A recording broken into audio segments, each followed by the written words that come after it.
Given the various pricing pressures that pharmaceutical companies are facing these days, what are some of the innovative pricing methodologies that are being used or are coming up in use? There's increasing pricing pressure in the market, as you are well aware. And companies are looking into innovative pricing methodologies, innovative payment models in many cases.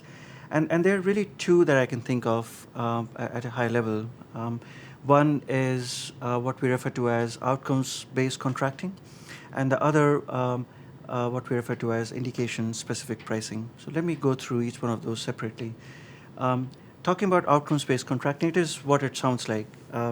We will price the drug based on what kind of outcomes is this drug bringing to for the patients. And two examples come to my mind that have recently hit the market, and they had outcomes-based contracting behind them. One is Entresto, and the other is Trulicity. One was a cardiovascular. I think both of them are cardiovascular, but different endpoints that they were targeting.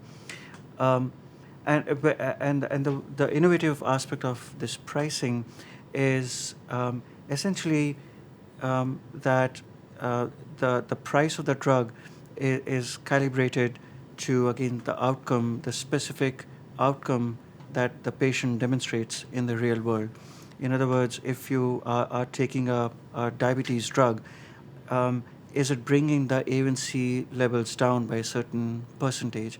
And if it does bring the A1C levels down by a certain percentage, you're going to increase the price of the drug by a certain percentage. So it's outcomes based.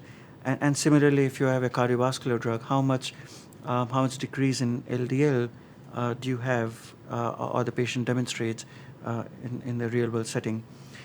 Let me clarify real world setting. That becomes very, very important in outcomes based contracting. Real world setting is different from clinical trial. Clinical trial is where you define a certain set of patients, but in real world you get patients that have real comorbidities, that have real complications, and those are the patients who are taking these drugs. And as a stakeholder who's paying for this drug, you want to see how these real world patients performing on those drugs. So most of the outcomes based contracting is based on real world evidence. And I think that's where the barrier of outcomes based contracting as well is, because demonstrating that in real world has its own challenges, which is a separate conversation. One of the reasons why outcomes based contracting has not been sort of very popular yet, it has not really materialized in the market as much as it should. So that was one. But we also think about indication-specific pricing, and when we think about that, I always think about oncology drugs, and some of these drugs are coming more and more in the market.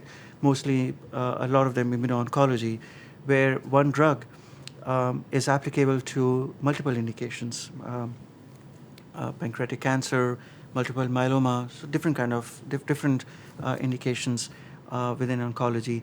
And as you price your drug, you want to make sure that you do not cannibalize this product for in other indications. And so you have to be very sensitive about that. So that's where the pricing gets very, very nuanced. Something to watch out for, because ISP has not really hit the market, but it's something that we need to be looking out for in the near horizon. Thank you so much for taking the time to talk to us. This was a pleasure. Absolutely. Nice to be here.